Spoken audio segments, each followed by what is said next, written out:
Buenos días, en este segundo día de los Key Point voy a intentar resumir las comunicaciones más importantes del día de hoy en hemofilia B.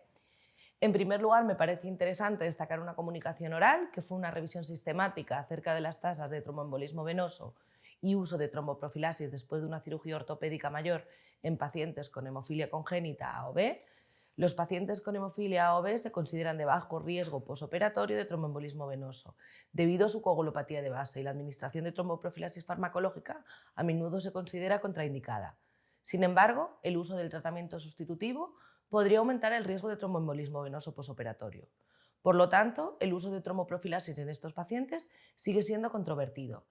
En esta revisión sistemática se incluyeron 29 estudios observacionales, encontrando 1.245 cirugías de reemplazo total de articulaciones en pacientes con hemofilia A o B. Se encontraron 17 eventos trombóticos, 10 de ellos en el screening posoperatorio y 7 de ellos eventos sintomáticos. En el 3% de las cirugías se utilizó tromboprofilaxis posoperatoria, aunque en el 27,5% de ellas no se disponía de esta información.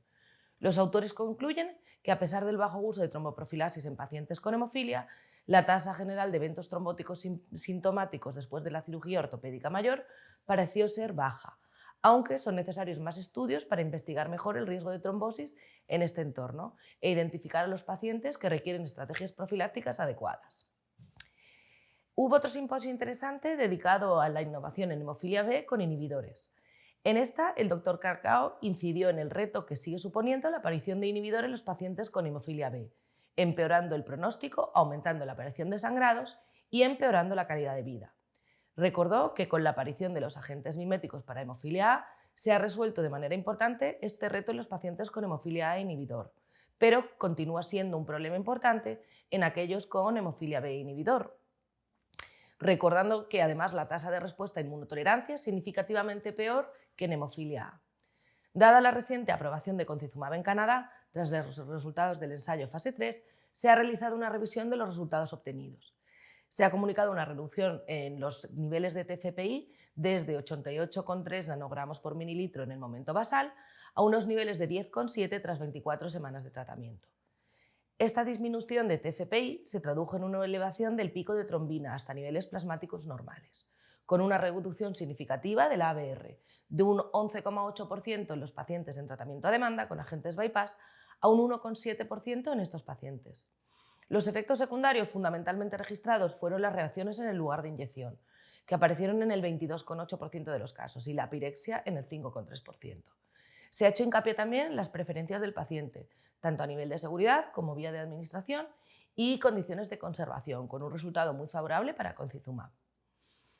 Otro simposio que me ha parecido bastante relevante fue el dedicado a etranacogene de Saparbovec, la única terapia génica para hemofilia B aprobada por la FDA y la EMA. Se han revisado los resultados del ensayo de fase 3 HOPE-B tras 3 años de tratamiento, que incluyó a 54 pacientes. Se observó una disminución significativa de todos los sangrados desde la fase inicial previa a recibir tratamiento hasta la fase de 8 a 24 meses, con una reducción del ABR de 4,18 a 1,51, lo que significa una reducción muy importante de un 64% en el ABR. Esto ocurrió del mismo modo con los sangrados espontáneos y a nivel articular. También se objetivó una reducción significativa del ABR en aquellos pacientes con anticuerpos frente al adenovirus asociado 5.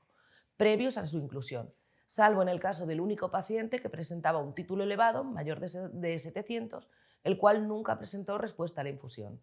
Destacaron la respuesta mantenida en los niveles de factor 9 en los pacientes tras 24 meses de la infusión, donde la media de actividad de factor 9 se mantuvo en un 34,1%, refiriendo que la respuesta parece ser estable en el tiempo. Los pacientes incluidos en el ensayo redujeron de manera significativa la necesidad de tratamiento con concentrados de factor 9 desde el inicio del ensayo.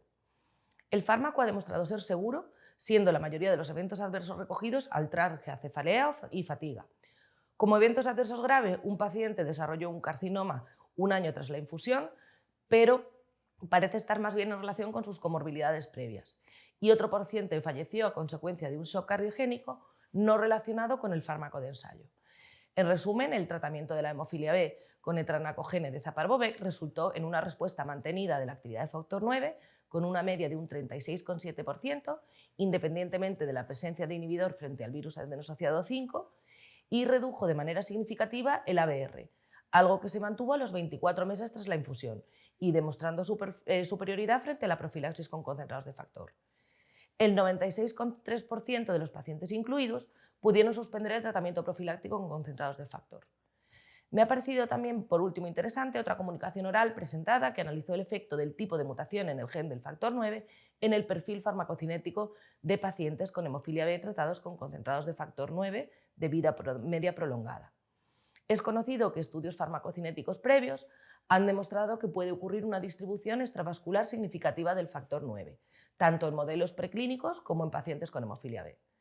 La genotipificación de los pacientes con hemofilia mostró que una proporción significativa presenta mutaciones sin sentido, que dan como resultado una proteína de factor 9 circulante disfuncional.